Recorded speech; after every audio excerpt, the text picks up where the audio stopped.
Welcome.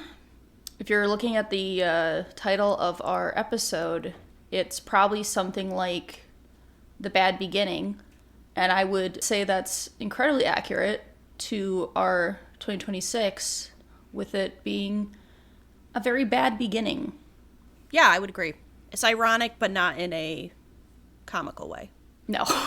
Not at all. I mean, I'm laughing, but it's not because... No, you have to laugh to not hate your cry life in this situation. This is the first episode we have recorded since the events in Minneapolis have unfolded involving ICE and, well, basically just involving ICE in Minneapolis. I would say more prominent and awful. I guess would maybe be the basic words to use, but basically we just wanted to say like a big full-chested fuck ICE, like, is mainly what I wanted to say. That's why I texted Hannah. I said we could just do a fuck ICE segment, and I was like, I'd be pretty happy to do that. Yeah, I mean, I think if you've listened to our podcast before, you would not be surprised to hear that that's our position and that we don't support what is going on right now. We don't support the current administration or a lot of the government choices that are being made. Or the lack of, any legal following of any kind. Or responsibility or whatever it may be. Yeah, so I mean, if you're not aware of what's going on, I know we have listeners who are from other countries and you might not be as tuned in to what is happening currently in the United States, not just in Minnesota, to be clear. It's across the country, but I would say it's more prominently focused in the news. Right. Especially in the last couple of weeks, the murders of Alex Pretty and Renee Nicole Good. To be clear, there also have been multiple other people who have died either in custody. As a result. Yeah. Right, in custody, technically not starting this year, but believe the last day of December with Keith Porter Jr. Yeah. And then since then, there have been 8 more people across the country. Yeah, and I think we just want to make it clear that we don't support them. It's absolutely disgusting. Yeah, like I have not slept well in like a week because I've just been so like upset. Right, and there's a lot going on. Not even just the deaths, but kids like being kidnapped, violence, intimidation, violence, the lack of empathy, lack of humanity. It almost being a game, it seems like, to certain people, or that they get enjoyment out of what is happening. I would just say, there's a lot of ways that people can be involved that don't involve like having to like donate money if you can't financially do that. There's ways to reach out to your local representatives, to call like your local state senators. There's a bunch of resources online you can find, ways to help out. You could write to them, write emails. And I think another big one that I just want to mention really quick, it is an election year for the United States. It's all 435 seats in the U.S. House of Representatives are up for re-election, 35 of the 100 U.S. Senate seats, as well as 39 governor elections, as in numerous local state-level elections as well. And that's a really easy way to be able to voice your opinion, a way to be able to make an impact. Right. I read this morning there was a special election in Texas yesterday, and it was won by a Democrat in I believe it was 15 to 17% swing. It was a predominantly red area, heavily swung Democratic. So you can use your voice to vote. I think what's being shown too with everything that's going on is a lot of the state positions really do matter. Yeah. I know everyone focuses on the big elections, the president, stuff like that, but a lot of these smaller elections really do matter. Take some time to research the people you're voting for and what they support, what they don't support. We're not going to tell people how to vote. Right. But you should vote, yeah. Right, but I think regardless, you should vote. Make your voice civic heard. Duty. Yeah. So those are in November, so just a heads up for people. If you haven't registered, there's plenty of time to register. If it's your first election or, if you haven't been involved in a while, might be a good time to be involved. Yeah. I also wanted to point out, like, if you were wanting to monetarily support any organizations, the MCLU is the Minnesota Civil Liberties Union. That's a nonprofit organization that is protecting free speech, protecting like civil liberties. It's similar to the ACLU, which is the American Civil Liberties Union. It does a lot of work against some of the current administration's, lack of following the laws. Right. And they do a lot of work. I've been making, again, I don't generally talk about my own personal like things, but I've been making monthly donations to the ACLU for like 2.5 years. So 'cause that's where I feel I can feel like I am making a difference because I'm able to do that. So if you want to or are looking for someone to donate money, if you're looking specifically Minnesota, that would be a great organization. Yeah, I think too another thing, because I think there's been this overwhelming sense of like there's no hope in the world, there's no good in the world, and I think I fall very like easily into that trap, but I also think there is still a lot of good in the world. There's a lot of good people. I think we're seeing the outpour of support from people in Minnesota, from people all across the country, and including other countries. And I think it's important to also remember like that there is still a lot of good in this world. There's a lot of ways that you can make a small difference and make any kind of difference. Yeah, I just think it's important to remember that with everything going on, like there's still it seems scary, and it is very scary. Right. There's a lot happening, but at the same time I do want to remind people that there is still like a lot of hope in this world. I had been following an Instagram creator for a couple of years who unfortunately just passed away. Her name's Shirley Raines, and she did fed the homeless in Skid Row. Made a bunch of Instagram videos about it and donated and supported. Got a lot of support and donations from that. And I've seen a lot of people tag her account recently and like go to their local areas and like help donate food and help go to food pantries and stuff. So yeah, I mean, there's a lot of small ways you can help people in this world, or just even smile at someone. For us, it probably hits a little more close to home because we have a lot of friends and family in Minneapolis, Minnesota, the surrounding area, friends of the podcast who live there, who have to be in it, like currently. I guess my main takeaway was I would suggest people try to stay as informed as you comfortably can, regarding your own mental health. I would also recommend getting your information from more than one source. Yeah, I agree. That I think is a really important thing currently, is to try to make sure that you are getting as accurate of information as you can by not only relying on one specific source. Like, obviously there are sources that are great, but I think we're at the point where it's important to get as many perspectives as you can to understand like how people are seeing the news, because there's a lot of people who are seeing the news that are not seeing this. Yeah, so I guess that would be my one main takeaway. Yep. So fuck ICE. Yeah. Stay safe, everyone, and try and take care of yourself. Take care of your communities. Yeah, if you need help, reach out. And we hope the next, however long this podcast is, can give you a break from the chaos of the world. I think it would be nice for us to end our podcasts this year ending with like one thing we've been enjoying or has brought us joy. I'd like that.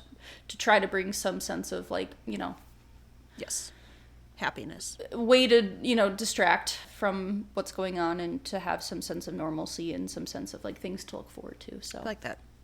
Right. But anyway, okay. I wore my most Victorian. I do. I will say. It's kind of funny that they're like, not funny, but like this is the episode. I'm like, hopefully you can enjoy the next one. It's like a book about like depression and orphans. I know, it's kind of funny. It's kind of funny. Yeah.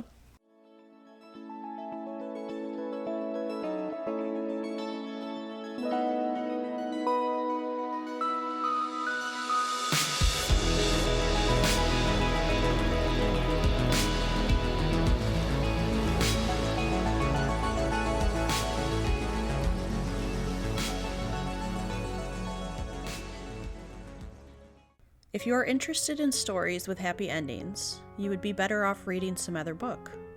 In this book, not only is there no happy ending, there is no happy beginning, and very few happy things in the middle.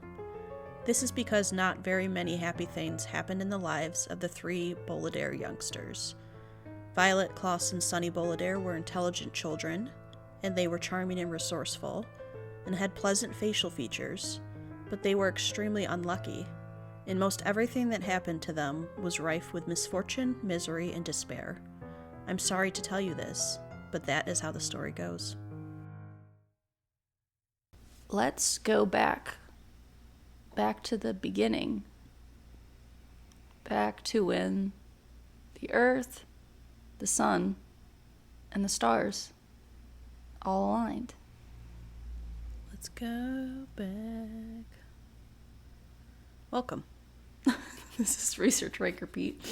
This is co-host Hannah. This is co-host Alyssa. If you can tell, I'm so fucking upset that Hillary Duff was not touring anywhere near us. Oh, I know. I would have gone. God, I would have gone. I was like, our options are New York, which isn't doable, but hard. Yes. New York, and I think London, and maybe Ontario. It was like very weird spots that I was like, God damn it, Hillary Duff. Like, I would come to your, like, you know, a 3,000 room show. I'd be there day one. For sure. We had that CD. Yeah. Anyway, that was a lyrics to the song Coming Clean? Coming Clean? Come Clean. I think That's the title. I'm going to go on Spotify really quick. Or maybe just Clean. I think it's Coming Clean or Come Clean. I think it's Come Clean. Come Clean. You're right. It is Come Clean. It sounds weird when you say it. I know. I'm like, ooh. Sounds a little weird. But anyway, we are starting at the beginning. And weirdly also a beginning in the sense of this episodes, because there will be many, was started in the year of 2022. Yeah. Yeah, Hannah and I believe, and Hannah, correct me if you think this is wrong, I believe I suggested that we should read a book series from our childhood all the way through. Revisits the books. Yes, I think I said that I at some point would like to do books. Yes. Some sort of book, yeah. And then you came up with the idea of this episode. Yes, and then I believe Hannah came up with the idea of how we actually are ranking these books. But to start at the beginning, we are going to do a little pivot, because it is something we wanted to do. Hannah and I both at various different points of our lives have been avid readers. It's ebbed and flowed, you know, as life does. But we really wanted to do something covering books. Yes. And this episode, I don't know what the fuck we were thinking, Hannah. We started this episode in 2022, and we were planning to do this and all of our Studio Ghibli movie reactions at the exact same time, which honestly doesn't make any sense. Like, in my brain, I'm like, how would we have been able to do all that at once? And what ended up happening is we just, like, stopped making episodes for, like, 4 or 5 months because we got too overwhelmed. We burnt out. Understandably. Yes. But if you've listened to any of our episodes, we did eventually cover all of Studio Ghibli, or Ghibli, however you'd like to pronounce it. And then this year we were like, what if we went in on a series of unfortunate events? Ah. And that's what we've done. Today we are going to cover the first book of a series of unfortunate events. Yeah. The Bad Beginning. The Bad Beginning. Just like 2026, The Bad Beginning. Yeah, I mean, kind of like the last, pretty much every year since 2020 / before. I mean, 2021, I believe, didn't feel as bad of a beginning. Yeah. It was, like, hopeful, I suppose. There was still some hope left in. Maybe 2022 as well. But but I would agree. Yes, it has felt very off for about 6 years. Yeah. But we're going to escape into some books, and we're going to put aside reality for a moment. Yeah. And we're going to cover some books, which was really exciting. I was really excited about this. I'm glad we were able to find time to make it work, because this is something that, one, is going to make me read more, because this book series is 13 books, so at the very least, I will read 13 books this year, which is more than the books I read last year. Yeah. To not read 13 books last year. I am on probably my most impressive start. For me, it's not been a bad beginning in terms of book reading, because I have just finished my 3rd book of the month. Nice. Good for you. I'm on a little bit of a kick right now. You're on a kick? Yeah. Nice. Well, I'm happy for you. Thank you. But yeah, so a series of unfortunate events. So this is a book series that we both read as children. Mm-hmm. I read all 13 books. I was trying to remember. I don't remember, Hannah, if did you ever finish the series? Okay, you have also read all 13 books. Yes. We'll get to it when I cover the, like, general background, but there's also some spin-off books that I don't believe I ever read. They're kind of like offshoot books. I don't think either of us read No, I didn't know there were the offshoot supplemental materials. I did not know there were offshoot books, so no, I have not read them. Okay. So, I remember reading these books in mostly elementary school and probably a little into middle school. I can't remember when, actually I could just look that up when the last book came out. 2006, yeah. So I would have been probably in 6th grade when the last book came out. But I distinctly remember, like, reading all the books. I remember, like, some of them coming out, like, reading them as they came out at a certain point. Like, I think when I got to the series, maybe, like, I want to say, like, 2nd grade, maybe 3rd grade, somewhere around that age, like 8-ish is maybe when I, like, have a memory of reading them. I know I had read them before the movie came out in 2004. Yeah, so I had started reading them before 2004. So yeah, I probably started reading the books in maybe 2002 or 2003. And they were coming out like 2 a year pretty much. Which, I mean, they are quick reads, so it makes sense that he'd be able to, the author would be able to put out books pretty quickly. But the series the main books were released between 1999 and 2006. So within 7 years, all 13 books came out. I was thinking about it today.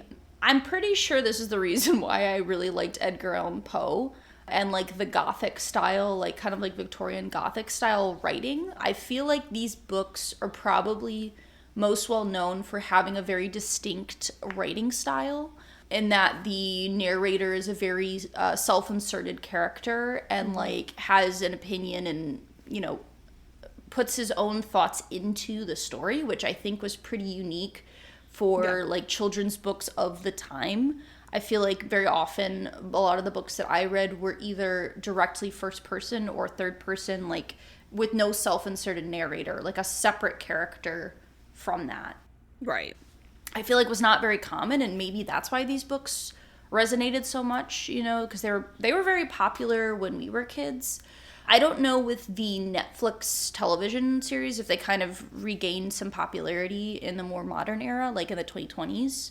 I didn't really find much about that when I was looking at stuff, but yeah, so I have the physical book, and you can see here's some of my notes that I took. But the physical books, we have all the hardcovers. Yep. Every book is a different color on the seam, and they all have very distinct illustrations. These are, I'm be completely honest, these are some of my favorite like illustrated book covers from like a children's book, and I'll just kind of hold it up for people to look at. Like all the book covers look like this with a different image based on which book you are getting.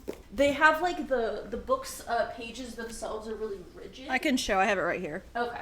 Yeah. Oh no, I can't tell the books, but I can show like this is like the animation from the chapters. Yeah. So each chapter has an illustration on the first page of the chapter, but if you look at like the sides, it has like this like kind of rigidy looking edge, and I remember thinking that was cool. But yeah, I always really liked these books. I remember reading them a lot. Like, obviously, they're pretty easy reads, so you could get that through them pretty quickly. I have a pretty distinct memory of, like, reading them in the car, like, reading them, you know, on trips or, like, at school. Like, sometimes, you know, you'd have a book to read at school. And I remember loving the movie when that came out, but I obviously have not revisited them since 2006. So it's been 20 years, you know?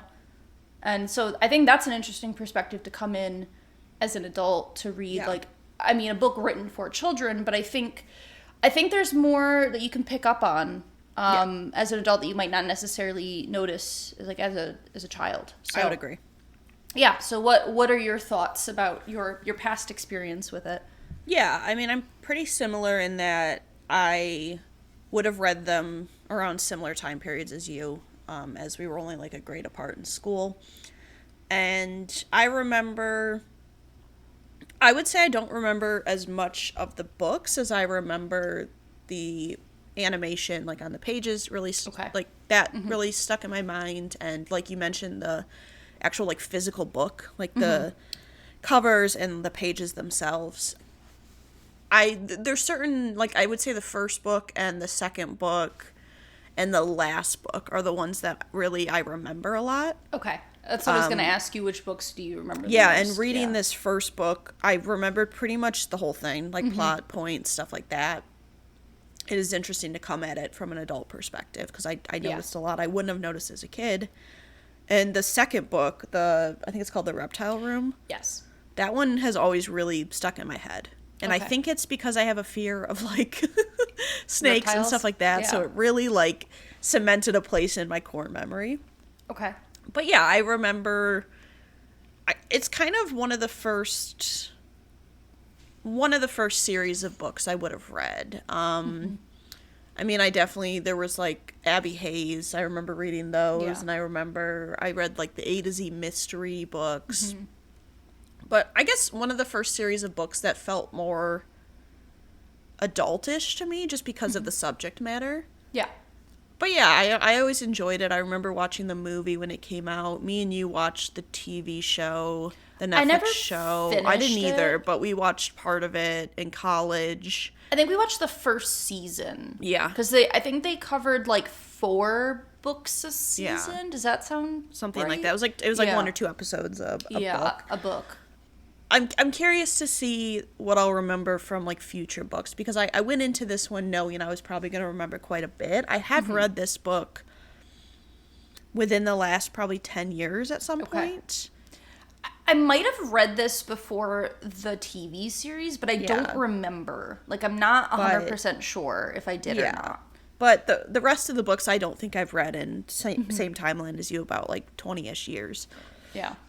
Curious to see how much I'll remember, what I won't remember from them going forward, so. Yeah. I think I'm with you where a lot of my, like when I was kind of, like, looking over the books, a lot of my memory of the book is very much stemmed to the illustration on the front. Yeah. Because I was trying to, like, I was like, what's the one where they're in the bellhop costumes? And I was like, okay, that's the penultimate peril. Like, I had to, like, I was like, I know which book, like, I can picture the book. But when I was kind of looking down the list, I think the first 3 books are really memorable, but also those 3 are the ones that are covered in the movie. So I think I have, like, that visual image from the movie of, like, being able to compare those 3 books together. But when I was also just thinking, the other books that I have a really distinct memory of are The Hostile Hospital. For some reason, that book really stands out to me. And the Austere Academy.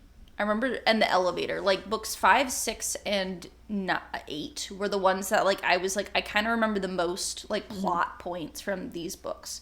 Because I kind of remember, like, the last book I remember bits and pieces of. Like, I couldn't tell you the exact 100% plot. Same with the 12th book. I also, like, remember bits and pieces. But those, I would say, are the ones that I could probably give you a plot structure of the whole book from memory pretty well. But it'll be interesting to kind of go back and read and see if there's things that I remember that I had, like, forgotten, you know. Right. I think that'll be interesting to see. Yeah. This kind of ties in. We talked about the movies and the TV series. Movie and the TV series, sorry. And I'll cover it a little bit more when I do overall. But yeah. But I just because it's very relevant, it just occurred. Catherine O'Hara, who... phenomenal actress. A lot of people would know her from Schitt's Creek, Moira Rose, and also Kevin's mom from Home Alone. Yes. But she also appeared in the 2004 film as Justice Strauss, who's a character from the first book. Yes. And the 2017 TV show as Dr. Georgina Orwell. I believe she was in 3 episodes. I think she's the one at the academy, dean of the academy. Yeah, I believe. If I remember correctly. Like a phenomenal comedic actress. You know, going through, I've seen a lot of posts, like Instagram posts from people about her recently, and I haven't seen, like, one negative comment. I think she was seemed like a very, like, welcoming person. I know a lot of, like, queer people have mentioned that she kind of became, like, a mother figure to a lot of queer people because of her portrayal of Moira Rose in Schitt's Creek and having, like, a queer son character, and sort of just her acceptance with that. And so, yeah, I think she meant a lot to a lot of people. We've always been really big fans of her and her work. And she was in, what is the movie I'm blanking on? Beetlejuice. Yeah, she was in Beetlejuice. Yeah, so she's been in a lot of stuff. She was also the voice of Sally in A Nightmare Before Christmas. Yep. Yeah. She's been in a lot of Tim Burton stuff, and Yeah, so she just passed away, unfortunately. So we just wanted to give a little acknowledgement to her, since she is the subject of what we're discussing in the media aspect. Yeah. And I don't have my fold in the cheese towel out right now, but we we I both have do a have kitchen fold in the towel that cheese says towels. fold in the cheese. Yeah, so yeah, but yeah, we both, at least I can say, I'm sure you feel similar. She's definitely like one of, I would say, an actress in my childhood in terms of yeah. stuff we watched as kids, and then Schitt's Creek became a comfort show to me during the pandemic, as it did a lot of people. And so she's kind of been an actress that feels like she's been throughout like the generations of my life personally. So yeah, unfortunate to lose her, but you can tell she definitely like made an impact on a lot of people. So yeah. So we'll miss her.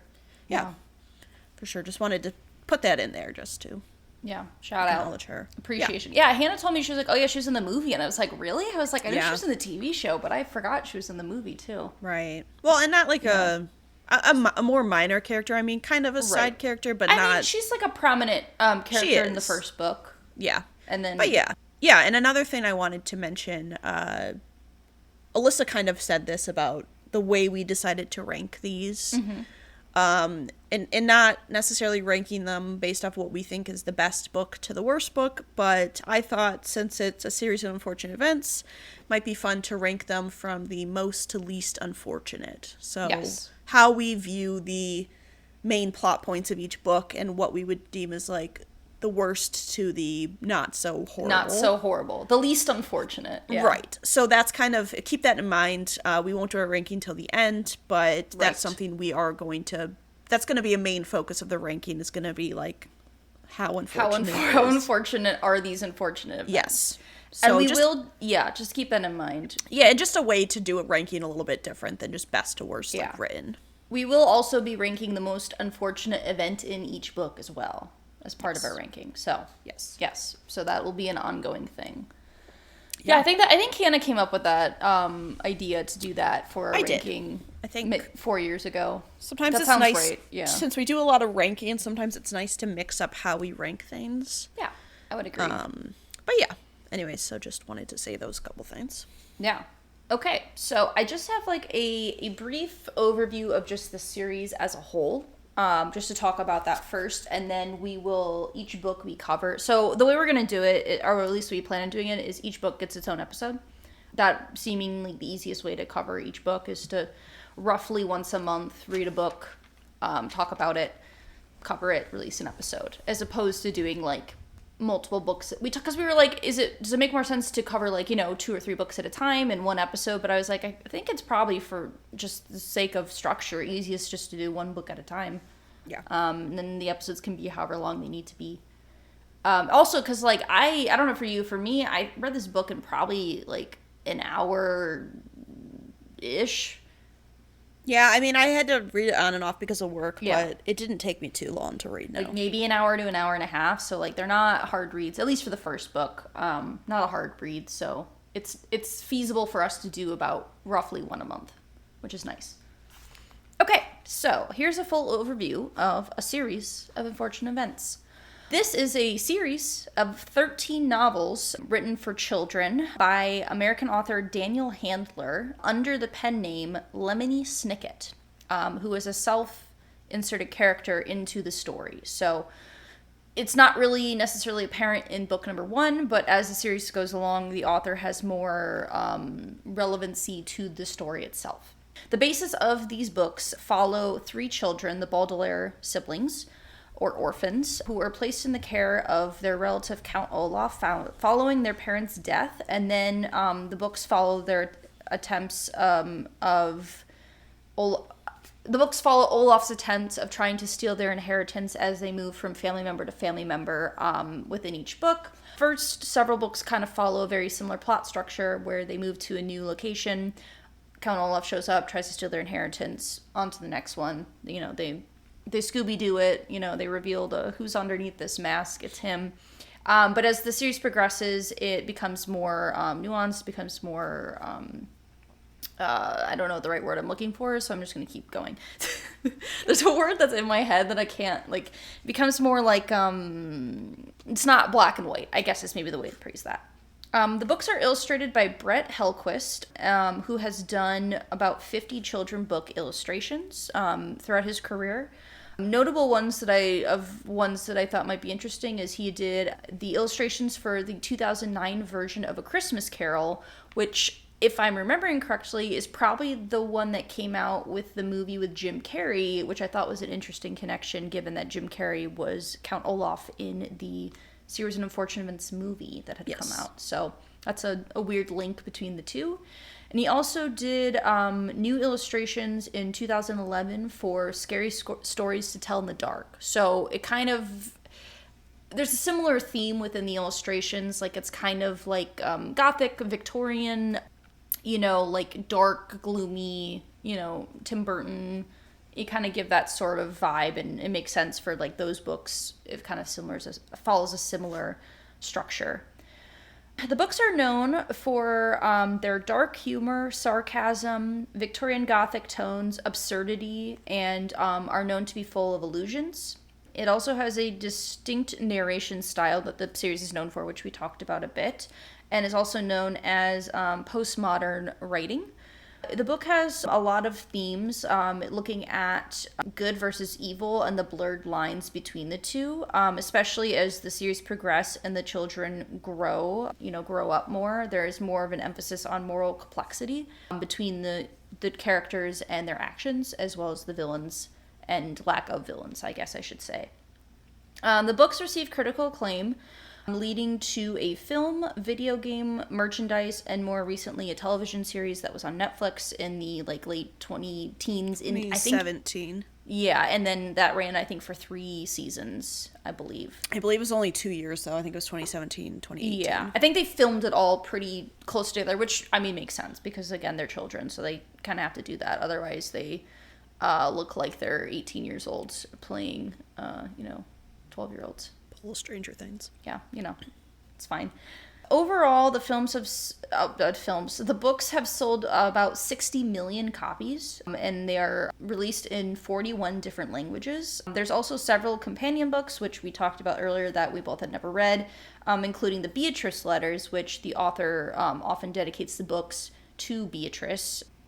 Currently at this stage, we don't know anything about Beatrice, but later on, as I vaguely remember, we hear more and more about her. All the Wrong Questions, and a story called Lemony Snicket, the Unauthorized Autobiography. So those are some additional readings that I don't exactly know what they're about, and I didn't want to look into it because I'm trying to I'm trying to go into the book with whatever I have and not trying to read ahead so I can get an authentic reaction.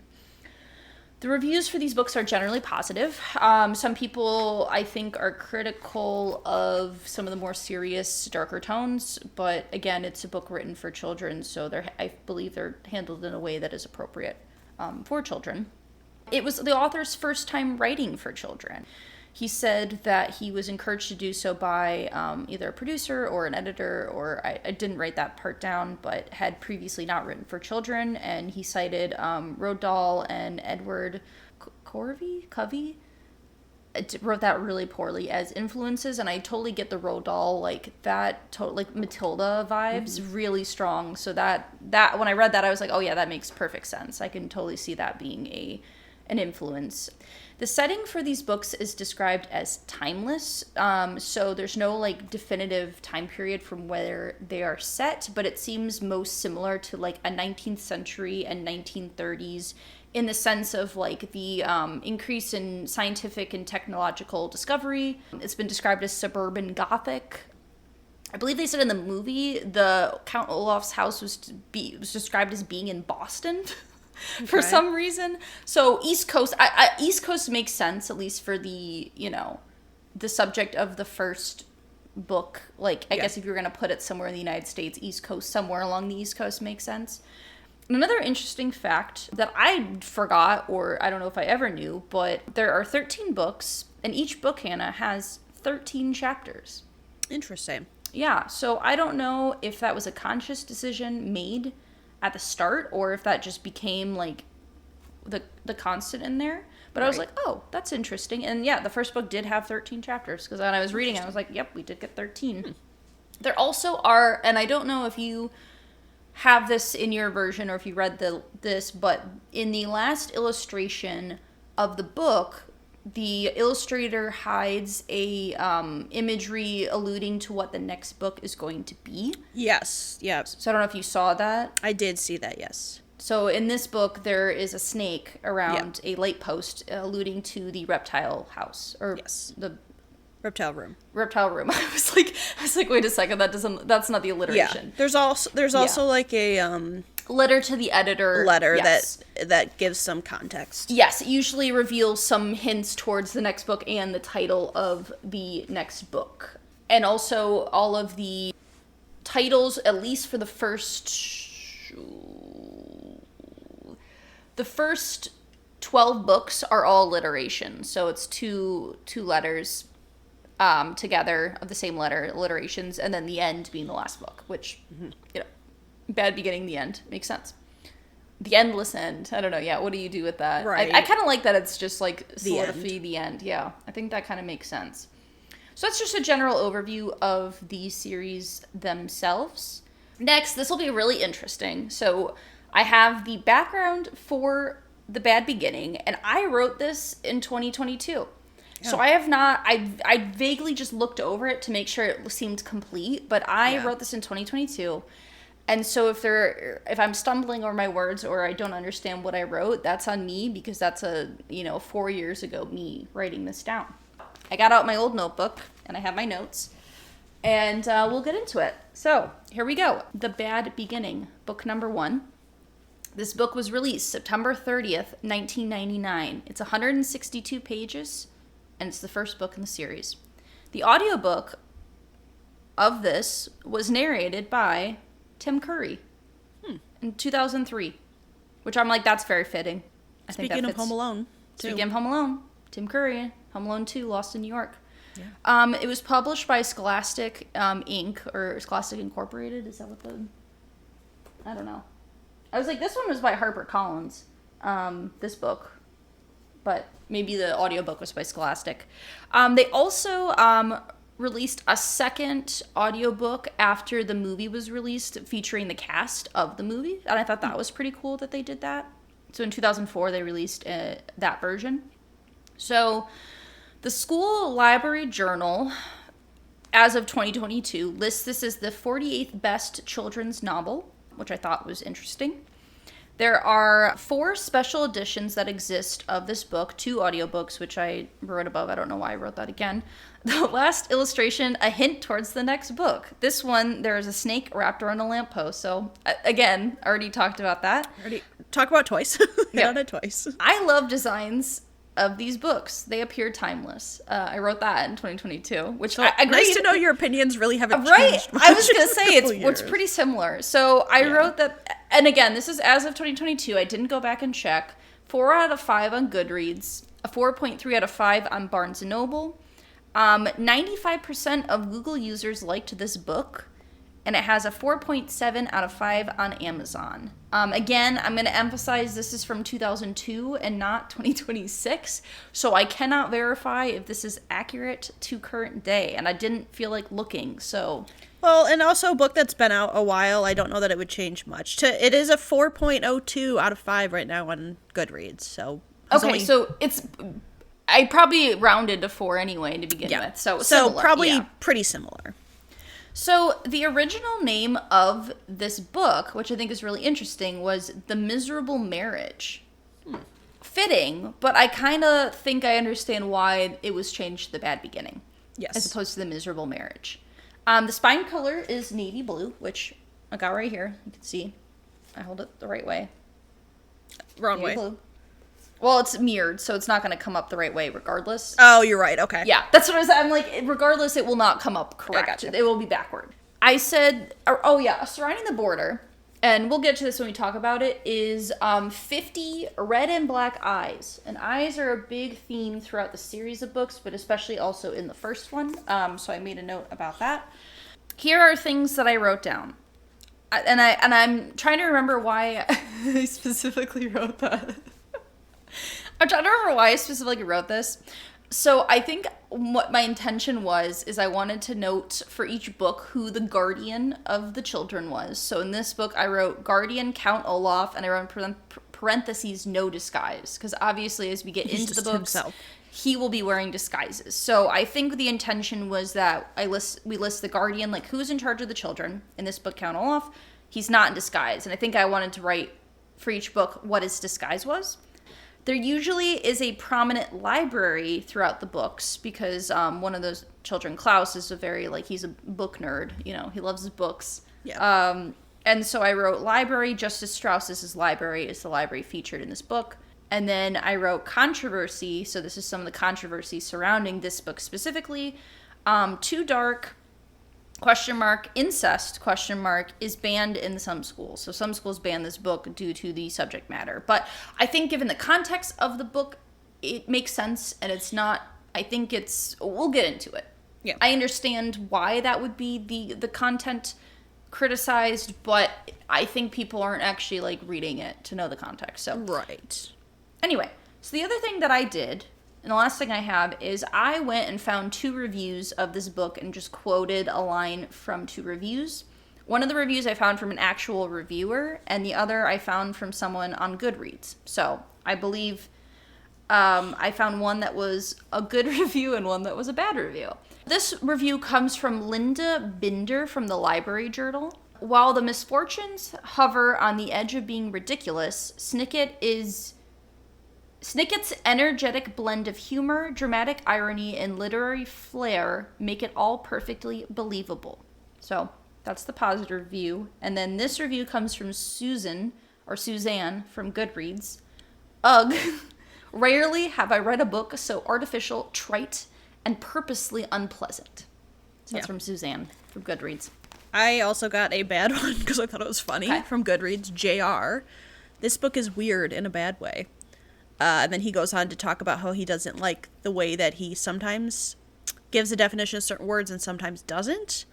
And then ends with, this might be best suited for awkward 10 to 12-year-olds. Those who are not children but not yet young adult. Okay. Now, even if this book had a target audience, the story still sucks. The plot still too stupid and the humor too lame. Okay. Great. I mean, we were awkward 10 to 12-year-olds, yeah, so it's true. we were the target audience. It's true. I was the target audience. Klaus stood by the window, squinting as he read his smuggled book by the moonlight that trickled into the room. He occasionally glanced at his sisters. Violet was sleeping fitfully, a word here which means with much tossing and turning, on the lumpy bed. And Sunny had wormed her way into a pile of curtains, so that she just looked like a small heap of cloth. Klaus had not told his siblings about the book, because he didn't want to give them false hope. He wasn't sure the book would help them out in their dilemma.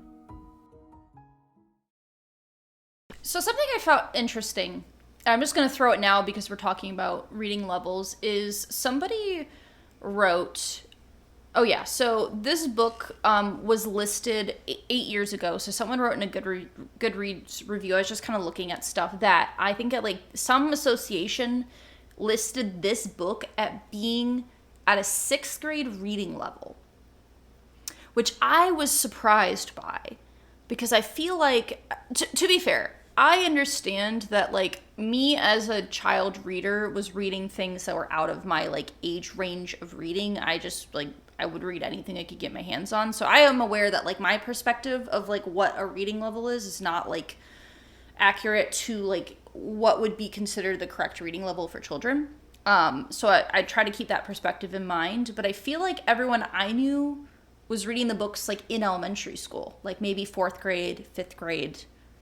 Yeah. And so I'm like, I feel like 6th grade feels too high, especially for this first book. This that first might book just feels, be like, yeah. It might be like the average, because you have to think about it too. We grew up in like a area that relatively wealthy, like middle class.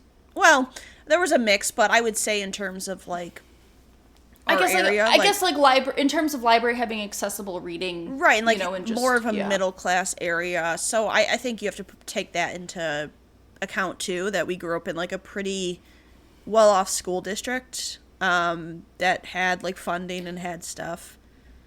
Yeah, I also feel so. I listened to a podcast this last year that was about how the way children were taught to read changed pretty much after we were in school. So they went away from phonetics into like cue style reading, and what they found is that children can't read.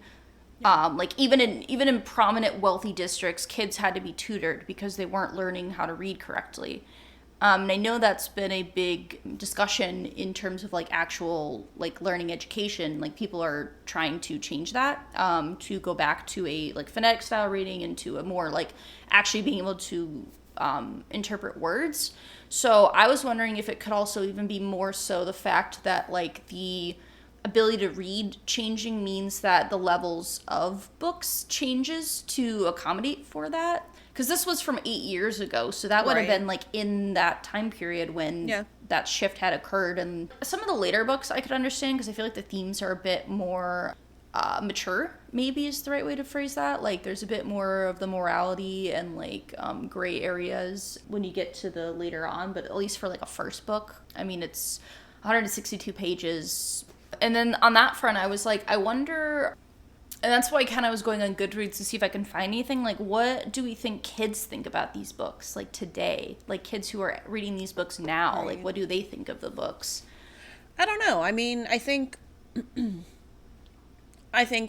with every book, it hits people in different ways, and it strikes people in different ways. I guess when I was a kid, I remember reading them, but there was definitely a disconnect between the books I was reading and it not like really emulating like my real life situation.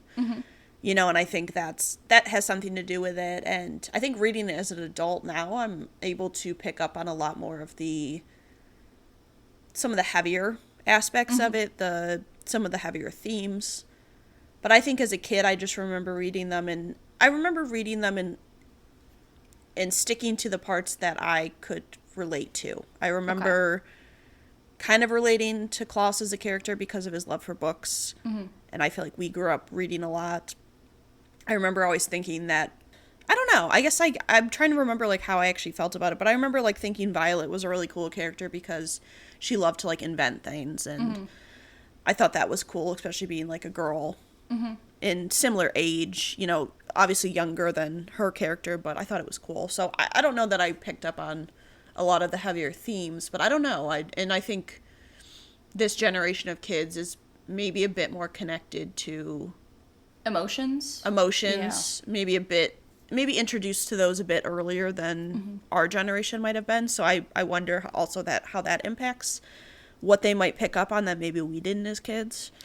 Yeah. But I don't that know. was a question I was going to bring up when it made sense, which now in that like which character did we most relate to as kids versus like do we most relate to, do we think? Because that's interesting, because I also felt like as a kid I probably related the most to Klaus as a character. Because I was very into reading, very much like curious about things, wanted to know things. I agree, I always liked Violet as a character, but I felt like I was more similar to Klaus than I was to the other character. Obviously Sunny's a baby, so it's hard to relate to a baby. Yeah, and I think reading it this time, I think I probably related a bit more to Violet. Like, in terms of her, I think her character is the one who kind of is, how do I want to say this? The most adultified. The most adultified, the one who's kind of, since she's the oldest, sort of having to be this like rock for her siblings, and having to deal with a lot and figure out a lot of things as the story's going on. And I don't know too if it's because I'm like, I don't know if as an adult and being like a female, I then relate more to a female character than I would have as a child. I don't know if that's part of it too, but I think I definitely like felt more of a relation to her than I definitely more so than I did as a kid. So yeah, I think it's interesting because going back to what you said about like kind of the like things you picked up on as a kid, or like I guess I would say like for me something that I think at least for the early books, is I feel like I agree in that I wasn't necessarily like picking up on like all the emotional. Yeah. I had a word, like the emotional intelligence and like more of the emotional aspects of the characters. Like obviously I understood like their parents died, they're orphans, like that's Right. sad. But I think I like remember some of the later books feeling much more emotional towards the characters and the circumstance, but also I was a bit older, so maybe Right. that makes an impact, like kind of getting into like books like 10, 11, 12, 13, like that era. But when I was reading this book, I was like, man, they get some really shitty circumstances. Like he's like really Yeah. Olaf's awful to these kids. Yeah, and I think too, Yeah. at that age when we read them, we hadn't really experienced much grief. Right. And like we didn't lose any of our grandparents Adults. until basically adulthood, and we lost great grandparents that we didn't know that well, and certain other family members, but I don't think we really had a much of experience with grief at that age. Yeah, mainly I feel like when we were kids, we had a lot of older relatives who died of cancer. Right, but not anyone that was really like a prominent figure necessarily Super in close. our lives. Yeah, like extremely close to And us. I think as an adult and having gone through losses, having dealt more so with grief, I think it definitely hits you in a different way, and hits you in a way where you feel more like empathetic or like can kind of relate in some ways. Because I do wonder too if kids who read this, who had maybe experienced the loss of a parent already or had experienced Right. like a heavy loss at that age, I wonder if they would read it and feel differently, like having gone through that. Because as a kid, it's hard to, I think as a kid, it's hard to be maybe a bit more empathetic or like understanding of what someone's going through if you haven't experienced the same situation. Right. Like, I think we brought this up before, maybe for some podcast stuff, but I feel like when I was a kid, like, I didn't cry, like, reading emotional, sad things. Like, I just didn't have that sort of emotional reaction. Yeah. And then when I got a bit older, like, maybe middle school, is when I feel like things made me cry that were, like, emotional, were sad, were, like, difficult things. Right. And so I think some of that is just like kids have a harder time understanding their emotions and understanding like feelings of difficult emotions, like because you're just not like fully developed, like your brain isn't developed enough to be able to process that in a way that you can as like an adult or as like a teenager. And so yeah, I think I think it does, like kids who have experienced grief and difficult things at a young age often are able to understand that in a way that other people would not, because they've had to, like they have to, They've experienced that, Yeah, and I think grief is a hard thing for really any age. A hard thing to, at least for me, to make sense of at times. And I do think though, like going through it at a younger age kind of gives you that early perspective of it. And so yeah, I think I'm similar, where I didn't really get much emotion from reading, not even necessarily a lot of emotion from like certain movies or TV shows. And I'm a person now who I get very, oh my god, I cry all the time. I cry all the I just finished a book, a very sad book. I would not recommend it. Well, What's it? What book is it? I blew up on Instagram, so I was like, and I'd read Fourth Wing, who it's the same author, Rebecca Yarros. Gotcha. It's called The Last Letter. Okay. And if you have children or know people who have, I don't think this is like a spoiler because this is like the main plot of the book. Know people who have like had cancer, and like it deals with a kid who has cancer, and it was very sad, and I was like sobbing. Like I literally like had to stop reading because I couldn't see, because I was like crying too hard. But yeah, I get very emotionally invested into a lot of movies, TV shows. I'm even like, I get very emotional listening to music as an adult. So yeah, I think I'm also a lot more in tune with how I'm feeling and how to display that, or how to release that emotion within me as that I didn't have as a kid. So I think that's part of it too. Yeah. I think that just comes with time and understanding. And I think we've had that happen with like some of the Pixar movies that we've done, where watching it as an adult, you're like, oh, that really hit me in a way that would not have hit me as a kid. Well, we talked about that. Like, when we went and saw Inside Out, that's the most I've ever cried in a theater. Was watching the original Inside Out. Oh my god, that was like and I don't know if I had seen Inside Out as like a kid, like little, if I would have maybe had that big of a reaction. Probably not, yeah. But yeah, when you experience things in life and then see it portrayed in like a media sense or a book sense, I think it can bring out a lot more than it maybe would have if you hadn't, so... Like, one I think of is Homeward Bound, The Incredible Journey. I think that's the full name of it. But I rewatched it as a kid, and, it was sad. But as an adult, oh my god, when Shadow gets stuck in that little pit, and then he comes over the hill, I'm like getting teary like that. That one is like, oh my god, that's I'm going to be crying watching that one. Like, that one is like, he made it all. He's too old. He can't make it. Or watching, like, Marley and Me after having a dog that's passed away, it's like... Even before that, I read the book and I cried, and then I watched the movie and I cried so hard I laughed. And then it's like you can't even watch it at that point. God. But so... Yeah. Anyways, that was a long tangent, but just to say that I think that's part of it, too. Yeah.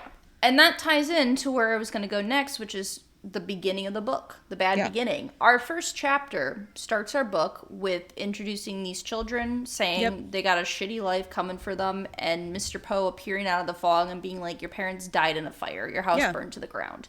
Like, that is our first chapter. Like, we get this information immediately. It's like, it's not spoon-fed to you. It's like, we're going to shove it right at you. Like, it's set up. Like, this is not a happy tale. This is not, like, how things work. Yeah.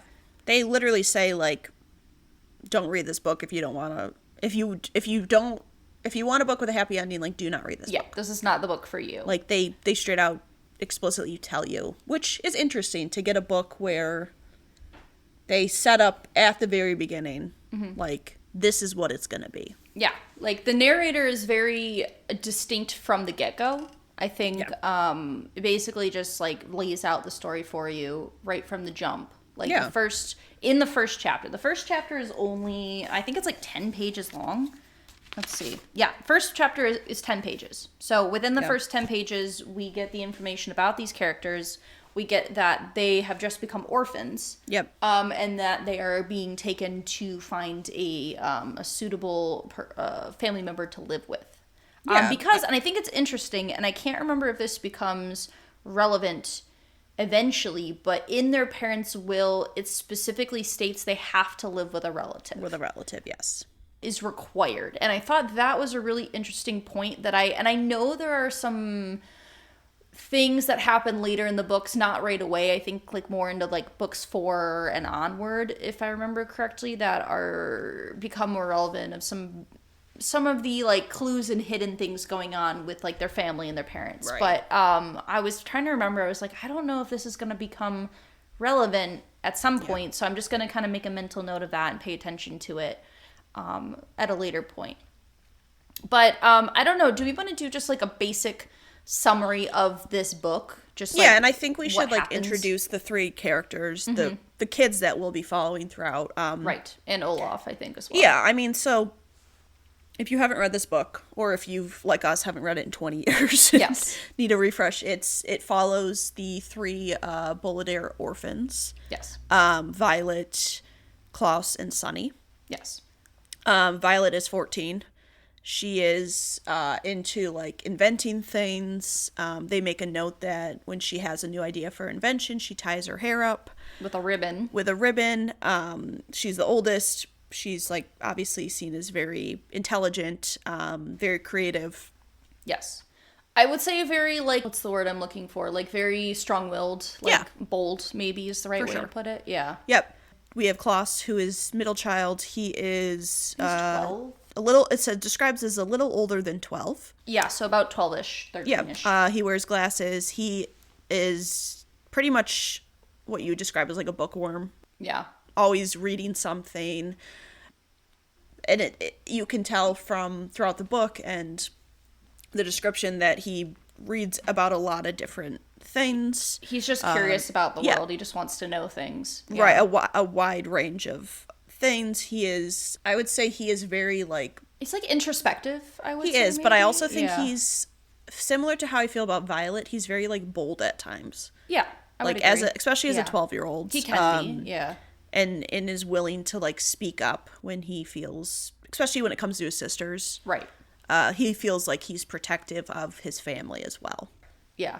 Yeah, and then we get Sunny, who is the youngest. I believe she is supposed to Like be a year. Yeah, because it doesn't actually give her age, but she's an infant. She loves to bite things. I love that including that's people. the characteristic is just People. biting things, you know? She's described as very small for her age. She has 4 teeth that are very sharp that she likes to bite things with. Yep. She can say a couple words. A couple you know. words, but mostly gibberish. My child favorite speak. aspect of Sunny is the author self-inserts what he thinks Sunny is Right. saying based on the gibberish. And I like remembered that reading, but I was like, oh yeah, that is kind of a fun way to like That is. have a baby character be like, this is what I think she would have said if she could talk. Yeah. For some reason to me, I don't know, for some reason Sunny, I always just like associate with Piglet. Yeah. For some reason.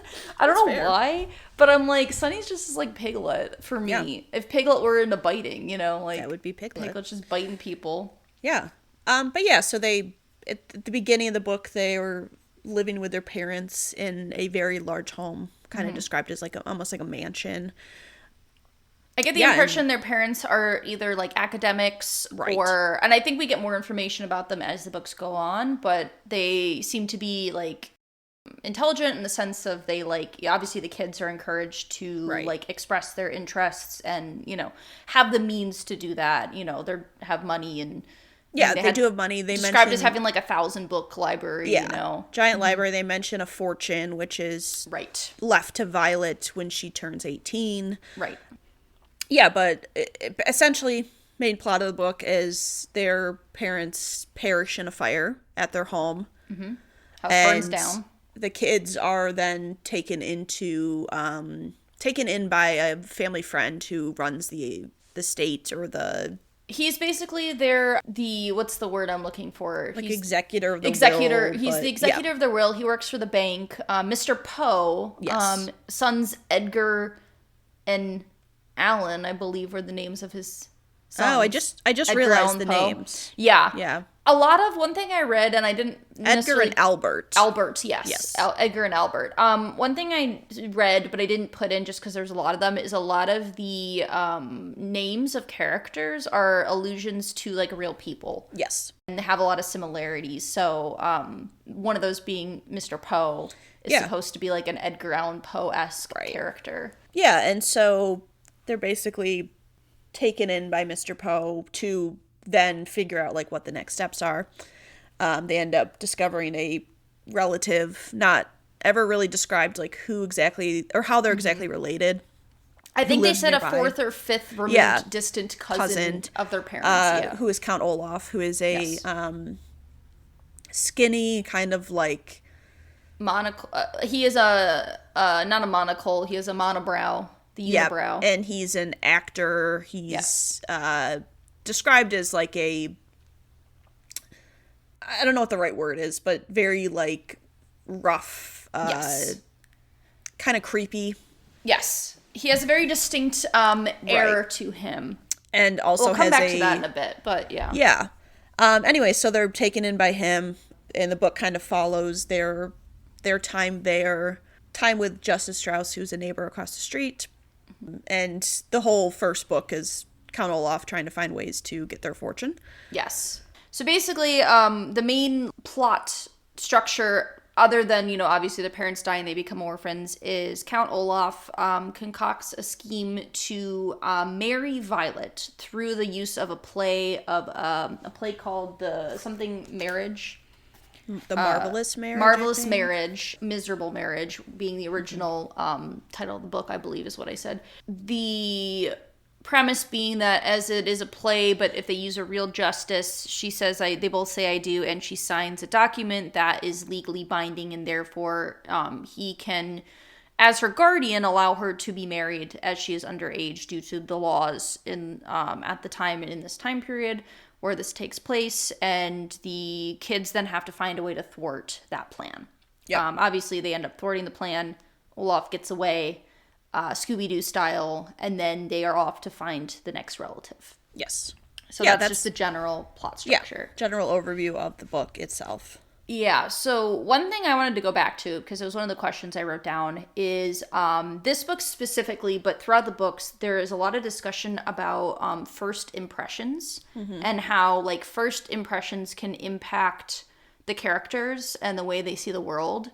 So I was wondering, like, how do, like, just within this book, but also in your own life, like, how much stock do we as people take in our first impression of someone? Like, and how does that influence the way that we see people based on, like, Count Olaf's first impression? Right. I mean, there's other characters as well that we get a first impression of, but, and we might end up reading this. You'll have heard it already, but we're gonna be reading sections of the book out. And so if it was one of them, we can cut this part out. But basically, the way that Count Olaf is described is, he was very tall and very thin, dressed in a gray suit that had many dark stains on it, face unshaven, rather than 2 eyebrows like most human beings have. He has just one long one. His eyes were very, very shiny, which made him both look hungry and angry. So there's a lot of descriptions of his eyes being bright, shiny. Like, the description of eyes is very prominent in this book. Yeah. But they give a very specific air to Count Olaf immediately. Like, he's seen as this, like, mysterious, like, cat fighting mysterious man with, like, ulterior motives, obviously, as he's trying to steal their fortune. Right.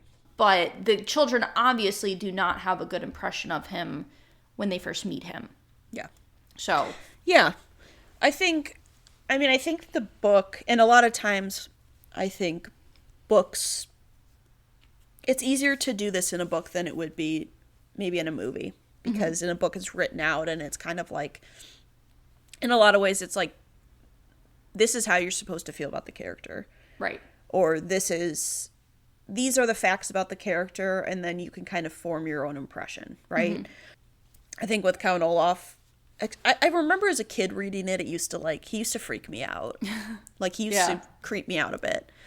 And I think as an adult, you're like, oh, like, he's clearly not going to be well, okay, here's what I'll say. You're given this first sentence in the beginning of the book of, like, this is not a happy story. Right. So you're made to understand that meeting Count Olaf in the first book, he's not meant to be a character that's going to come in and save these kids. Right. You know, and I think based off his description, you're meant to kind of not trust him. You're meant to get this mistrust with him and understand that, like, he's probably not going to be a good person for the kids to be around. But yeah, I think in movies, a lot of ways they do a first impression of a villain is a lot of the way they angle shots. A lot of times, you know, like, if they're trying to show, like, a person in power, they'll almost do the shot where it's like the camera looking up at them. Or like a Dutch angle, or yes, or the music. You get the sinister music. So yeah, I think a lot of times it depends, because there can be instances where it's like a misdirection, where you get a bad first impression and it ends up like Home Alone again, the neighbor from Home Alone. Yes. You get this first impression that he's like this old man who, like, murders kids and all this stuff, and then at the end he turns out to be a really nice guy who's just, you know. Or like The Sandlot. Right. Yes. Similar type of, Right. So you can get misdirections, but I tend to, with books and movies specifically, when I get a first introduction to a character, I like to keep those things in mind, but I don't like to... solidify. I don't like to solidify it. Yeah. I like to go through the book allowing my opinion to change. Yeah, I would say that I'm the same, that I like to see a first impression. And also, again, it depends on who the narrator is. Yes. Because I think, especially in this book, I feel like sometimes an unreliable narrator makes me question how someone is seen, like, based on a first impression. So I usually try to, like, keep the things in mind, but try to be open to change based on how the character develops throughout either the story, movie, television show, whatnot. Because oftentimes that is the case. It is interesting with this one, being that it's written, but then, like you said, having the narrator insert themselves into it. Right. There's multiple points of view, opinions that you're getting. Right. And so you have to then decipher if you're going to go with what the narrator is saying, or kind of use what they're saying along with the rest of the content to, like, form your own opinion. Right. So it's kind of an interesting case where it's not necessarily like a third person written book where it's just like, these are the characters, these are whatever about them. It's like this narrator's coming in and giving his opinion as well. Yeah. And so something I wanted to just add to it, because it was another thing I wrote down, is because we kind of talked about how Count Olaf is, and we can go into a little bit more, like how he is the villain of the first book, right? He is the prominent villain, and he will continue to be in the books as, not necessarily, he's not always the prominent villain, but he's always present in the books. And so I think it would be interesting for us to kind of like follow Count Olaf throughout the books, because he will change in some aspects, maybe not right away, but I feel like his character definitely changes and develops a lot, and the relationship between the children and him, that changes as we go throughout. But especially in the first book, I think it's so interesting how despicable he is. Like, he hits Klaus in the face. I've forgotten about that. He just like fully strikes him at the very end of the book. He tells Violet he'll kill them all. Like, he's like, you might have gotten away with it now, but I'm going to kill you and your siblings, like, and then disappears into the night. He's also trying to marry a 14-year-old. Right. And, like, that's, I think, some of the critical points that people have about the book. I'm under the impression from reading it that he is not interested in Violet in the way of, like, wanting to be her being his wife. He just is using that as a means to get the fortune. Right. And then he'll probably, I don't know, kill her at some point. Right. Is the impression that I get. But I, like, that is pretty messed up to be like, oh, you know how I can get their fortune is by marrying her. Right. Yeah. To have that idea in your mind of, like, this is how I can get the fortune, is, like, to force a child to marry me. Like, yeah. He puts a baby in a cage and hoists her up 30 feet in the air. Like, this man is no holds barred. Like, he'll do whatever he needs to do to get this fortune. And I think they set him up to be, like, you're supposed to hate this man. Like, he set him up to be vile. Yeah.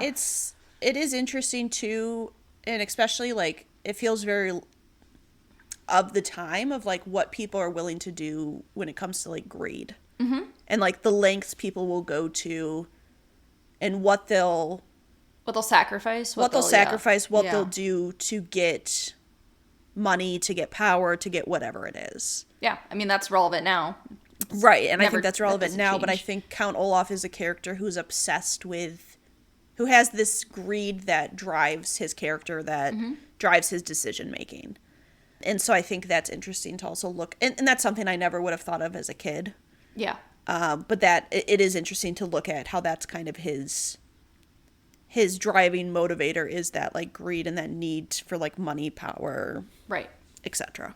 Yeah. Like, I think that's an aspect of his character I would agree that I didn't necessarily, like, look into too much. Because as a kid, you're like, oh, he's the bad guy. Like, he's an actor. He's just bad dramatic. Because he's bad, and you don't. Right. Yeah.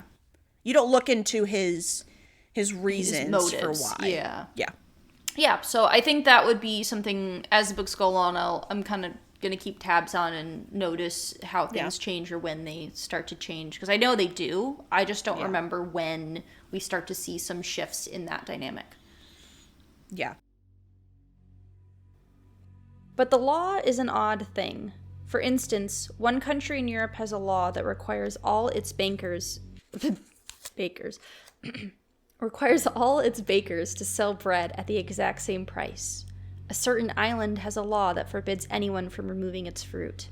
And a town not too far from where you live has a law that bars me from coming within 5 miles of its borders. Had Violet signed the marriage contract with her right hand, the law would have made her a miserable contessa. But because she signed with her left, she remained, to her relief, a miserable orphan. Something that we kind of touched on a little bit in discussion of Olaf and First Impressions is the perspective of a narrator. Yes. And how this book series, especially this first book, is pretty, I would say, noteworthy, or something very notable about it is the narrator and the way the narrator inserts himself into the story. Something that I saw, and again, I looked at some of the questions that are directed towards children, like discussions about this book, as if, you were a child. Yeah. And I tried to kind of pick what I thought, a few of them, and then came up with a few of my own. But one of the things that they mentioned is, like, how does the author make you want to keep reading? So like and then I added a note like in terms of like how does the perspective of like this unreliable narrator or like self-insertion of this narrator like impact the story and like make you want to keep reading. Something that I remembered and I noted, so like one of the things the author does is that he'll give a word and then give you a definition of the word. And like obviously for kids, that's, you know, children not understanding how, like, you know, you may not know what a word is. Something that I remembered from the book, and I'm just going to read it because it's really short, but it's basically Klaus is reading a book. Basically, like, he became really tired because he's reading at night, and so he says, occasionally his eyes would close, he found himself reading the same sentence over and over, found himself reading the same sentence over and over, he found himself reading the same sentence over and over, but then he remembered the way, and I remembered that, like, when I was reading it, I was like, oh yeah, I remember that, like, I thought that was, like, fun little things like that, where it's, like, self-inserting his own words into the story and like influencing the narrative. And so I just was curious on like your perspective of like this aspect of these books and like how that impacts the story. Yeah, I mean, I will say I haven't read many books like that where there's an insertion and consistently throughout the book insertion from a narrator. Did you ever read The Book Thief? Because that's the one that's most, so the narrator is death in that book. Okay. And that's the one that, like, when I was trying to think of other books that have this kind of, like, narrator like that, that's the one I thought of was The Book Thief. I think I've read part of it. I don't think I actually had to read it for school, but I think I have read part of it. I can't really remember much of it, but yeah, I think it's, I don't know, I find it, I wonder if part of the reason why I'm so drawn to this book and this series is because of, like, the bluntness of the narrator. Yeah. I've always remembered the first, like, paragraph of this book. And kind of being so straightforward with everything, and you get a narrator who's very, for a children's book and for like a book that's very heavy, you get this narrator who's like has a lot of sarcasm, has a lot of dark humor, and maybe it's because I'm someone who likes to use dark humor as a means to like if there's something bad going on, to kind of be like, oh, like blah blah blah, joke about things, to not like get too serious. So I find him, what's the word I'm looking for? I find that I want to know more about what the narrator thinks about the situations. Yeah. If that makes sense. Yeah. I think something that I don't know if I necessarily thought of as a child, but something I kind of thought about reading it now as an adult is this perspective of you have an adult telling a story about children from an adult perspective. Yeah. So while it covers children and their experiences, it's told from the perspective of an adult. Yep. And I thought that was a really interesting way to tell this story because it allows maybe for these kind of heavier topics to be expressed in a way that can be interpreted by children, but is like written in a perspective that, because I feel like if it came from the perspective solely of these children, I feel like you wouldn't be as engaged in the story as you would be with the way it's told. Because I feel like I remember as a kid, I always really enjoyed the writing style. Yeah. This kind of more like, I don't want to say the word narcissistic, but it's kind of this like random guy who just shows up and just like self-inserts himself. He's like, oh yeah, by the way, like this, you know, I think this, but this is this thing, or you know, like this is a sad story, but if you don't like it, don't read it. But I was reading online, like some people were like, this book sucks. Like, I don't get this. I don't get the narrator. I don't like it. And I'm like, it is a very distinct style. Yeah. And I think especially thinking about like the books that I read as a kid, a lot of them were kid, like the protagonists were children or teenagers and not necessarily adults.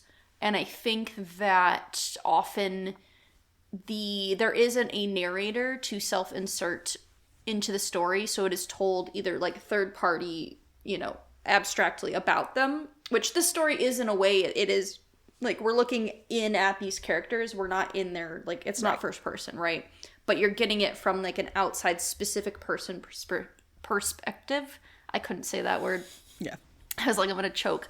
I think that makes it for like the style can be very like dark, can be very sarcastic because it's not coming from a child.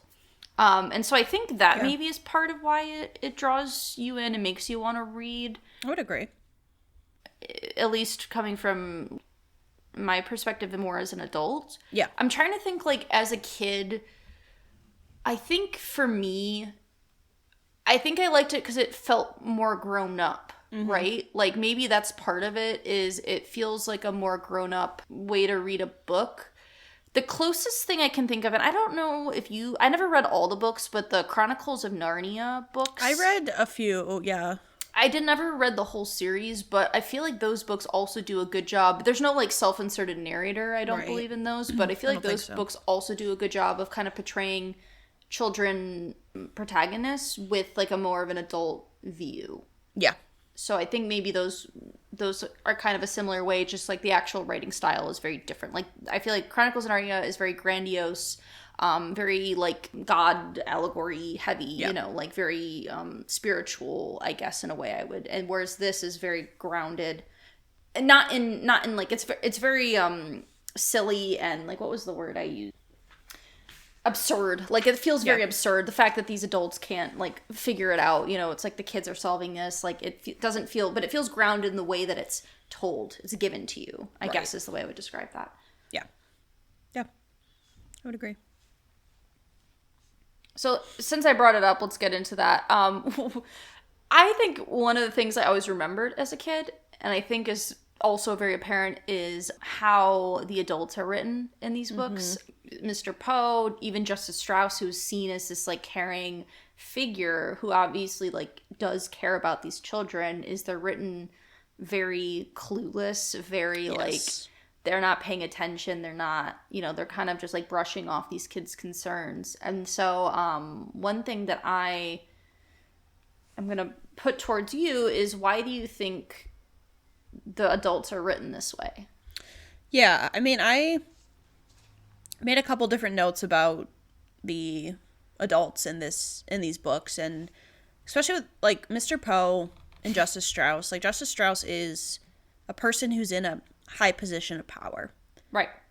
She's a judge. Who, with being a judge, you would imagine would have to be highly educated. And Mr. Poe is like a successful like banker. So both successful in terms of like probably education wise, and in terms of where they're at in their careers, like would have had to have had, you imagine they are intelligent people. Right. And I do find it interesting, and I went a couple different ways. I wondered part of it if it's there's this sense as being a kid, and I think it's very true that a lot of adults don't take kids seriously. Yeah, I think that's I think true. Yeah, a lot of adults are willing to like brush kids off very quickly when the orphans are going to Mr. Poe and telling them like that Olaf like hit Klaus. Right. And Mr. Poe's kind of just like, he's just coughing, and he's like, you know, he's like, and he kind of just like ignores that fact and is like, oh well, Mr. Poe's not Mr. Poe, Conolf is your caregiver, like he can raise you how he sees fit, etc., etc. And I also wonder if it's any part of me wondered if it was supposed to be like a portrayal of a broken system. Yeah. When you think about like the foster care system, a lot of kids slip through the cracks. Oh yeah. A lot of kids are mistreated. Their concerns aren't validated or taken seriously. And I imagine part of that has to be like sort of this look at that system. And yeah, I could see that being part of it for sure. And part of it being like that there's just simply people who are supposed to be these responsible adults in kids' lives that don't necessarily like step up to the plate in ways that the kids need. Right.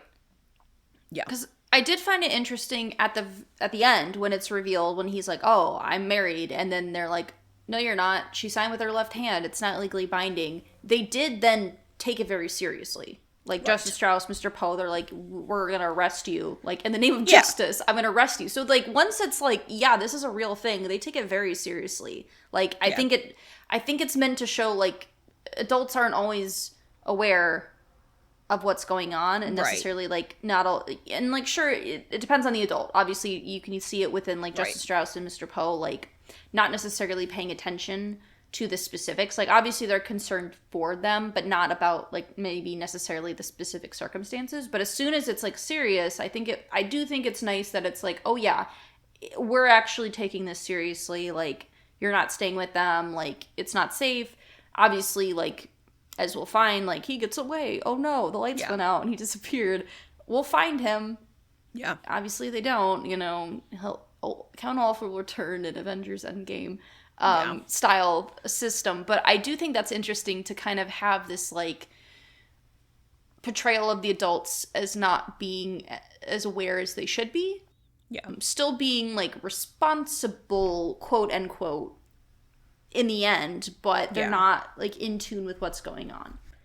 Are they almost like, it's like they almost need the visual proof to then believe, to then be able to understand the severity of it. Right.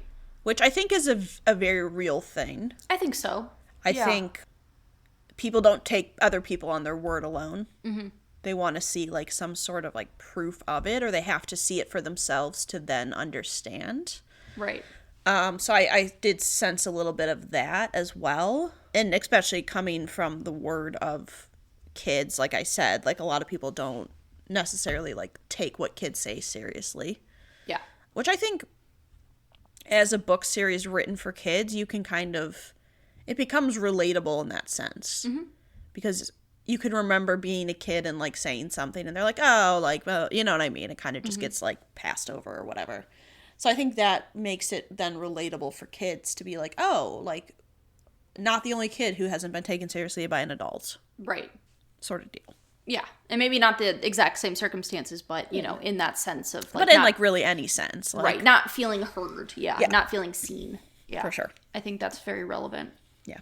The only, like, last thing that I had, and then if you had any other closing things that you wanted to bring up, I just wanted to touch on the imagery of eyes, because it is very, very prevalent in this book and will continue to be, where Count Olaf has a tattoo of an eye on his ankle. He has eyes throughout his home.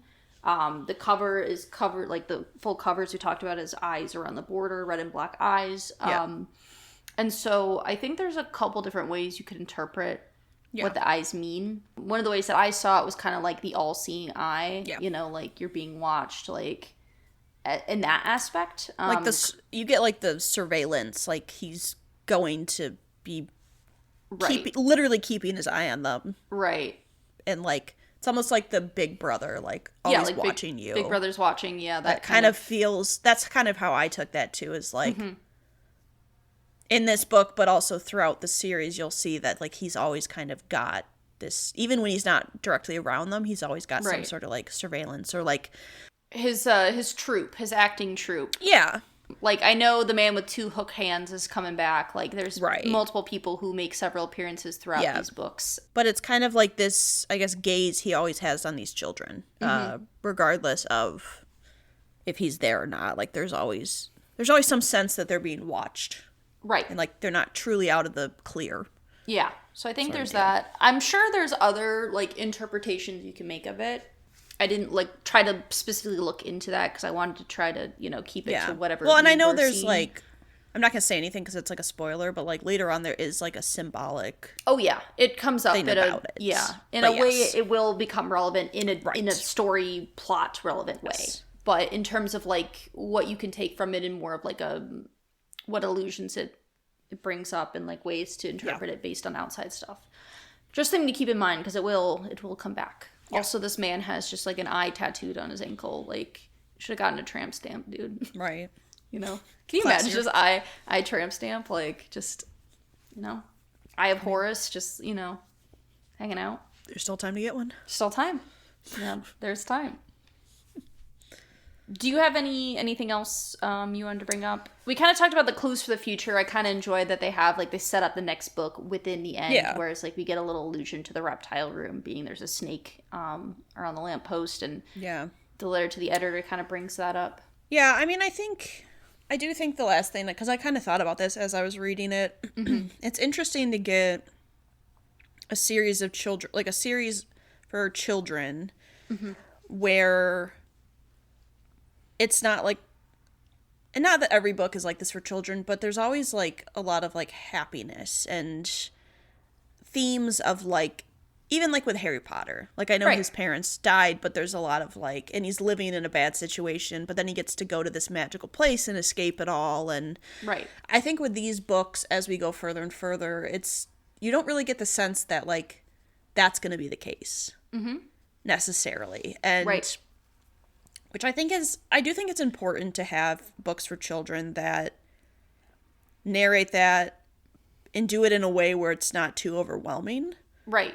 Because I think that's like a very real thing that like you figure out as you get older and as you go through life, that it's not always going to be like this perfect magical wrap up ending where you're going to like, where everything's going to be turn out okay. So I think it's interesting to get that. I like that that's something that they do in this series, because It's realistic. it's realistic. It would be easy to end this first book and be like, oh, you guys can live with Justice Strauss, and Which I did like. that they don't get to live with this character who would probably be a good fit for them. Yes. Like, that comes up in the actual narrative. Like, Right. And so I think I think that's like an important thing, and I do like that they're not willing to just immediately like try and wrap it up with this perfect like Hollywood ending kind of Right. thing. And I think it helps that a lot of times, especially in the later books, but like the situations themselves are absurd. Like the fact that Count Olaf's trying to marry Violet through a play, like staging this marriage. And like as we get into later books, the situations become more and more absurd. I think that helps to kind of like allow for this kind of realistic, like not happy ending, fairy tale ending thing, because you have these kind of absurd storylines. It makes that feel a bit more grounded in that sense. Yeah. I would agree. Ahead of them were the darkened streets, where Count Olaf had escaped to plan more treachery. Behind them was the kind judge who had taken such an interest in the three children. To Violet, Klaus, and Sunny, it seemed that Mr. Poe and the law had made the incorrect decision to take them away from the possibility of a happy life with Justice Strauss and towards an unknown fate with some unknown relative. They didn't understand it, but like so many unfortunate events in life, just because you don't understand it doesn't mean it isn't so. So the Baudelaires bunched up together against the cold night and kept waving out the back window. The car drove further and further away until Justice Strauss was merely a speck in the darkness, and it seemed to the children that they were moving in an aberrant, the word aberrant here means very wrong, and causing much grief, direction. All right, so now it's time to get to some of our favorites. Yeah. Would you like to start with a favorite character? Yeah, I mean, I went back and forth between Violet and Klaus basically the whole book. I think Violet I ended up picking just because I feel she has this adult responsibility put on her as a child, and sort of, I think they all do in some ways, but I think she's the one who probably feels it the most just because of that extra responsibility of being the oldest. And I think you get to see a lot of her logical, like, thinking skills. You get to see a lot of the way that she operates, the way she processes things. I enjoy her character, I guess, like, arc throughout the first book. I enjoy. I kind of also went back and forth between the two of those characters, and ultimately I did pick Klaus for this book.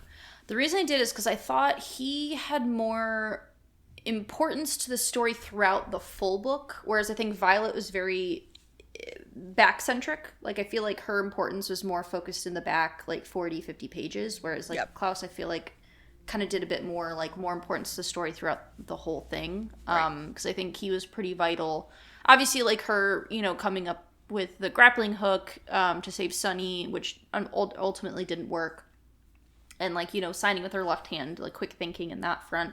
Yeah. But I feel like Klaus was more, like, you know, he was doing the reading, trying to figure out the laws, and, like, stealing a book, and, you know, facing the hook-handed man who's like, I'm gonna gut you, basically. Like, Yeah. I'm gonna kill you and your sister, you know, like, good luck, kid, kind of deal. And, like, I feel like faced fears in that way, like, head on. And so I liked his perspective in this book, I think, a little bit more than Violet's, but I did go back and forth between the two. Favorite line or scene? I have sort of like a little snippet.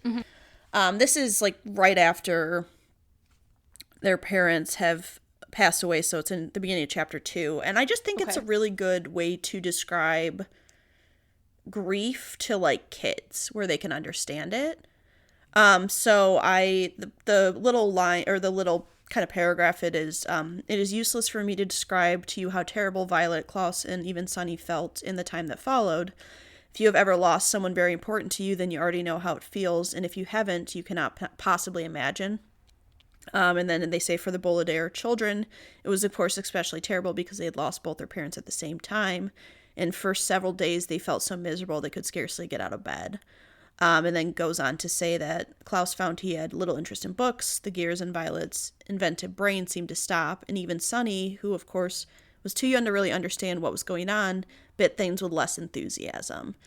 I think that's an interesting way to portray grief, and that, like, these things that bring you joy, bring you passion, you sort of just lose that drive in.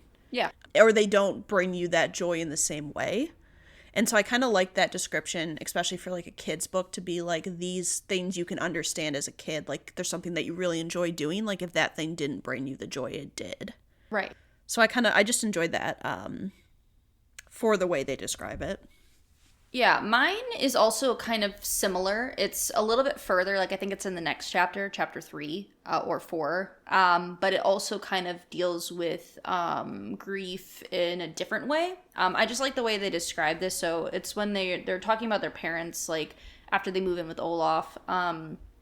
So the line is, if they were here, Klaus said, his voice rising as he got more and more upset, we would not be with Count Olaf in the first place. I hate it here, Violet. I hate this house. I hate our room. I hate having to do all these chores, and I hate Count Olaf. I hate it too, Violet said, and Klaus looked at his older sister with relief. Sometimes just saying that you hate something and having someone agree with you can make you feel better about a terrible situation. So I kind of like that idea of, like, shared grief sometimes can help you, like, move through things, like having just somebody agree with you and share that sense of, in this case, hate, can make things feel a little bit easier. So I liked that perspective, just kind of like having that sibling dynamic of being able to share that grief, share the hatred of a situation. Yeah, for sure. Yeah, I mean, I think for me the most unfortunate moment is their parents dying. I would agree. For the first book, yeah, I would agree. It is their parents and dying and their house burning down. I had a thought about this book. It's hard to imagine this book not being high up in a ranking because it begins the whole It starts series. Everything, yeah. And also, like, their parents literally both die. Yeah.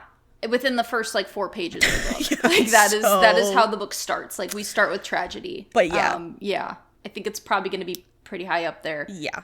In terms of unfortunate events. Right. So.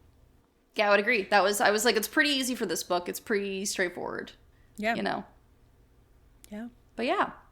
Yeah, overall, I thought this book was way shorter than I remembered it being. Yeah, you know, it like, went by really quick. Really easy read. Really easy. Went by real quick.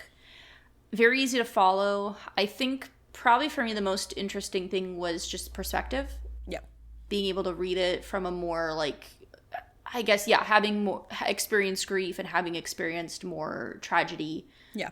Coming from that perspective than as a child, where I, you know, for me, I always really was into fiction, like, more like, I feel like I read a lot of fantasy, like young adult fantasy. I also read just normal fiction as well, and just I liked being able to be in different worlds, different perspectives, but I feel like it's hard to have that emotional impact without having had some more perspective in life, I guess is the way I put that. Yeah.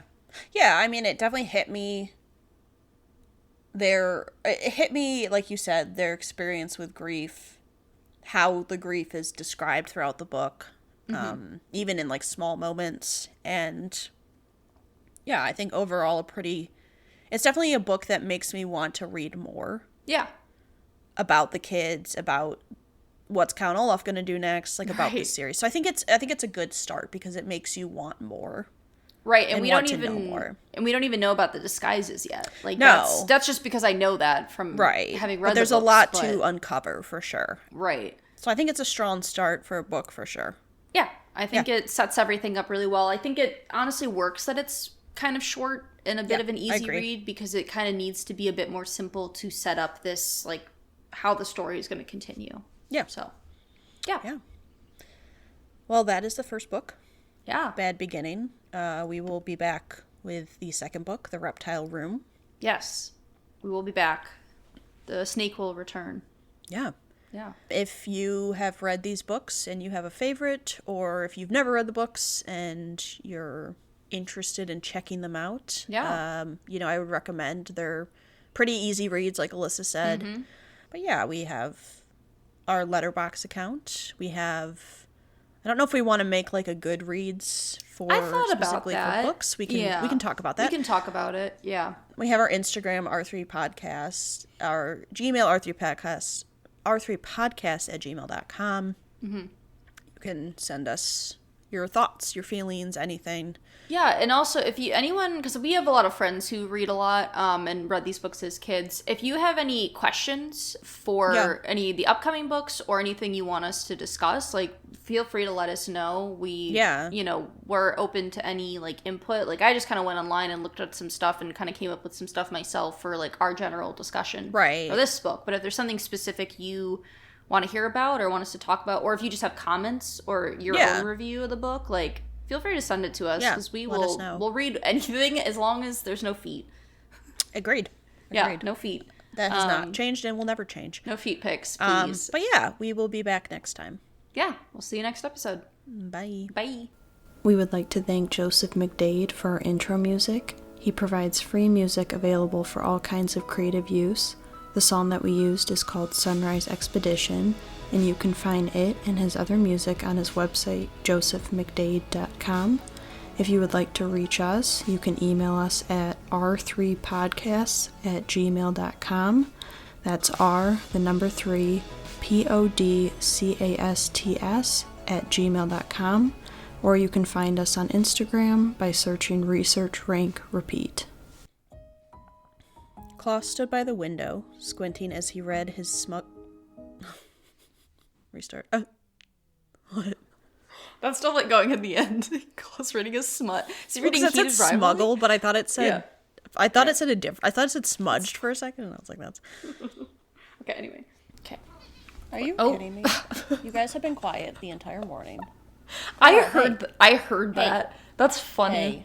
That's actually really funny. Do not do that. No. Okay, of course. Of course, they immediately do it as soon as... And then it's like, the second I hit record... I pressed record and I just heard... It's right. It's how it has to be. They have a need to just mess it up. They just know. They have a sense that you need to not be interrupted, and they're like, it's time, let's do it. They thrive off chaos. Mm-hmm.